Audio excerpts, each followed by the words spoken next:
channel. I'm Maggie, and today we are going to be reading Chapter 2 of Flat Stanley by Jeff Brown. Chapter 2, Being Flat. When Stanley got used to being flat, he enjoyed it. He'd go in and out of rooms, even when the door was closed, just by lying down and sliding through the crack at the bottom. Mr. and Mrs. Lanchop said it was silly, but they were quite proud of him. Arthur got jealous and tried to slide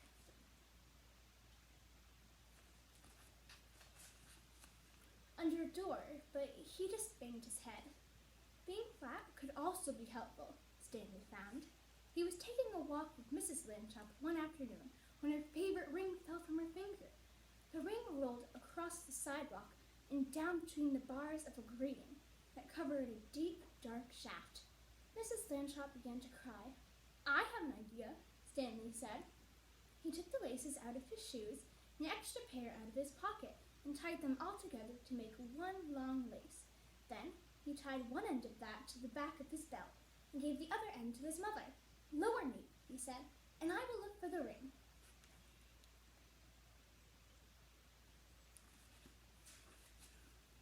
"Thank you, Stanley," Mrs. Lanchop said. She lowered him between the bars and moved him carefully up and down and from side to side so that he could search the whole floor of the shaft. 2 policemen came by and stared at Mrs. Lanchop as she stood holding the long lace that ran down through the grating. She pretended not to notice them. "What's the matter, lady?" the first policeman asked. "Is your yo-yo stuck?" "I'm not playing with a yo-yo," Mrs. Lanchop said sharply. "My son is at the other end of this lace, if you must know."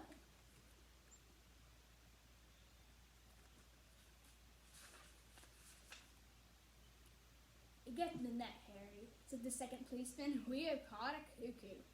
Just then, down in the shaft, Stanley cried out, "Hooray!" Mrs. Lanchop pulled him up and saw that he had the ring. "Good for you, Stanley," she said. Then she turned angrily to the policeman. "A cuckoo indeed," she said. "Shame!" The policeman apologized. "We didn't get it, lady," they said. "We have been hasty. We see that now." "People should think twice before making rude remarks," said Mrs. Lanchop, "and then not make them at all."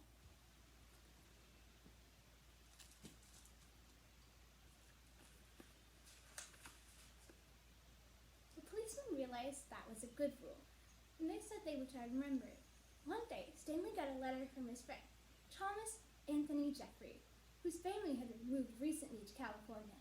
A school vacation was about to begin, and Stanley was invited to spend it with the Jeffreys. "Oh boy," Stanley said, "I would love to go." Mr. Lanchop sighed. "A round-trip train or airplane to get to California is very expensive," he said. "I will have to think of a cheaper way." When Mr. Lanchop came home from the office that evening, he brought with him an enormous brown paper envelope.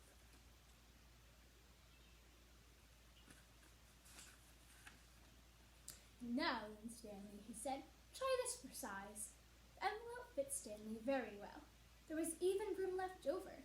Mrs. Lanchop discovered for an egg salad sandwich made with thin bread and a toothbrush case filled with milk.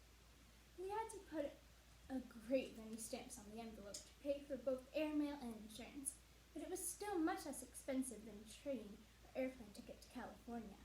The next day, Mr. and Mrs. Lanchop slid Stanley into his envelope, along with the egg salad sandwich and a toothbrush case full of milk, and mailed him from the box on the corner. The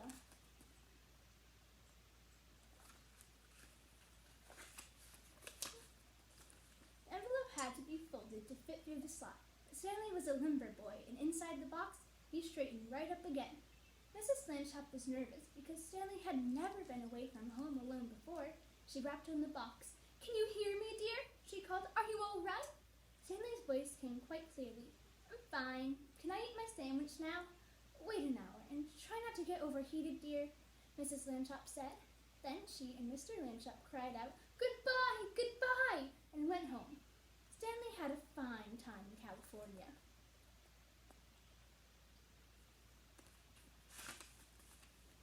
When the visit was over, the Jeffreys returned him in a beautiful white envelope they had made themselves. It had red and blue markings to show that it was airmail, and Thomas Jeffrey had lettered it "valuable" and "fragile," and this and that on both sides. Back home, Stanley told his family that he had been handled so carefully he never felt a single bump. Mr. Landshop said it proved that jet planes were wonderful, and so was the Postal Service, that this was a great age in which to live. Stanley thought so too. Well, that was it for Chapter 2. Tune in tomorrow for Chapter 3. See you guys soon, and keep reading.